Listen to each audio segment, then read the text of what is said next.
حضرت محمد صلی اللہ علیہ وآلہ وسلم کے وفات سے پہلے حضرت محمد صلی اللہ علیہ وسلم نے اپنے صحابہ کو بہت سارے باتوں کے بارے میں بتایا تھا کہ میرے مرنے کے بعد اس دنیا میں کیا کیا ہوگا.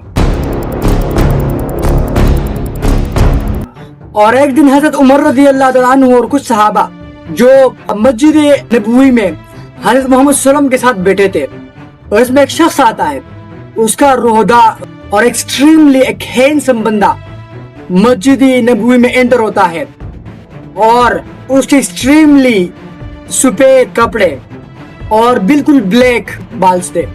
جیسے ہی وہ آتا ہے تو وہ حضرت محمد صلی اللہ علیہ وسلم کے سامنے بیٹھتا ہے اور پوچھتا ہے کہ اے محمد، مجھے دین کے بارے میں بتاؤ، مجھے اسلام کے بارے میں بتاؤ. تو حضرت محمد صلی اللہ علیہ وسلم مجھ سے کہتے ہیں کہ اللہ تعالیٰ کے سوا کسی کا عبادت نہیں کرنا، اور حضرت محمد صلی اللہ علیہ وسلم کو اپنا نبی ماننا، زکوٰۃ، حج اور عمرہ ادا کرنا. اور اس کے بعد اس نے سوال کیا کہ مجھے دین کے بارے میں بتاؤ. تو حضرت محمد صلی اللہ علیہ وسلم نے بتایا کہ اللہ تعالیٰ کی عبادت کرنا اور حضرت محمد صلی اللہ علیہ وسلم کو نبی ماننا اور ان کے انجل کو ماننا، یعنی ان کے فرشتوں کو ماننا، ان کے کتابوں کو ماننا، اور آخر میں بتایا قیامت کو ماننا. جبرائیل علیہ السلام نے حضرت محمد صلی اللہ علیہ وسلم سے پوچھا آپ قیامت کے بارے میں بتائیں. تو حضرت محمد صلی اللہ علیہ وسلم نے بتایا کہ جتنا علم آپ کو قیامت کے بارے میں پتا ہے اتنا مجھے ہے. یعنی اس کا مطلب ہے کہ اللہ تعالیٰ کے علاوہ کسی کو بھی قیامت کے بارے میں نہیں پتا. اور جبرائیل علیہ السلام نے حضرت محمد صلی اللہ علیہ وسلم کو کہا کہ مجھے کچھ نشانیاں پتا ہے قیامت کے بارے میں.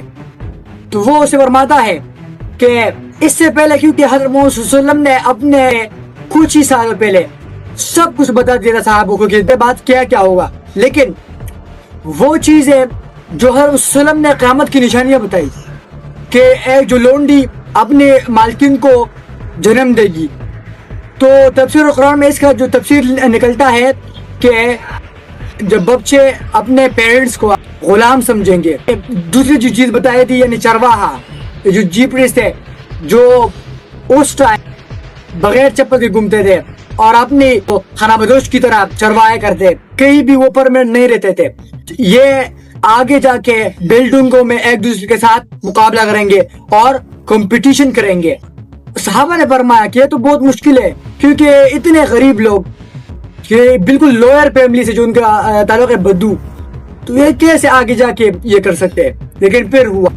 یہاں جو ٹرننگ پوائنٹ آتا ہے جب عثمانی سلطنت، آخری عثمان کا جو آخری سردار ہوتا ہے سلطان عبدالحمید، اور وہ آخری سالوں میں اپنے امپائر کو انڈسٹریز، جو اپنے پرانے طریقے سے ایک انڈسٹریز کی طرف وہ توجہ دیتا ہے، فوکس دیتا ہے، اور بہت سارے پروجیکٹ بناتا ہے. جیسے کہ پہلے پروجیکٹ بنائی اقدس سے لے کر مدینے تک، اس نے ایک ٹرین بھی بنائے. لیکن یہاں سب سے بڑا مسئلہ تھا بدو، یعنی پھر سے وہی لوگ، کیونکہ ان لوگوں نے 10 سال پہلے صحابوں کو بھی شہید کیا تھا جو حج کے لیے جا رہے تھے. تو یہ سب بڑا مسئلہ تھا. تو سلطان عبدالحمید چاہتے تھے کہ ان کی جو رونانے تھے، جو بدو ہے، جو چرواہا ہے، ان کی زندگی کو پرماننٹ بنائے، یعنی خانہ بدوش کی زندگی سے ان کو ایک پرماننٹ انڈسٹریز کی طرف لے جائے. تو اس کے بعد تو وہ اپنی پروجیکٹس کو ان کی طرف، لیکن یہ بالکل خوش نہیں تھے. اس کے بعد آتی ہے ایک سعودی عرب کا ایک بادشاہ آتا ہے سامنے، اور وہ برٹش کے سہارا لے کے یہ سعودی عرب چین لیتا ہے ترکی سے. عثمانیہ سلطنت تھی، اور اس کا پھر نام رکھتے ہیں سعودی عرب. اور سعودی عرب میں کچھ سال بعد آئل نکلنے لگتا ہے، اور پھر یہ جو بدو تھے جو پہلے لوئر فیملی سے تعلق رکھتے تھے، پھر بلینر، ان کے بلینر اور ملینر سامنے آئے، وہ اتنے مالدار ہو گئے. لیکن جب وہ مالدار بن گئے تو ان کو پتہ چلا کہ یہ ہمیشہ کی طرح رہنے والا نہیں ہے. تو پھر انہوں نے سوچا، سردار سامنے آتا ہے سلمان بن راشد جو اس زمانے کا، تو وہ یہ سوچتا ہے، تو وہ آئل سے چھوڑ کے اپنی کنٹری کو چینج کرتا ہے وہاں بزنس کی طرف اور بڑی انڈسٹریز کی طرف اس کو چینج کرتا ہے. اور کئی سال کے بعد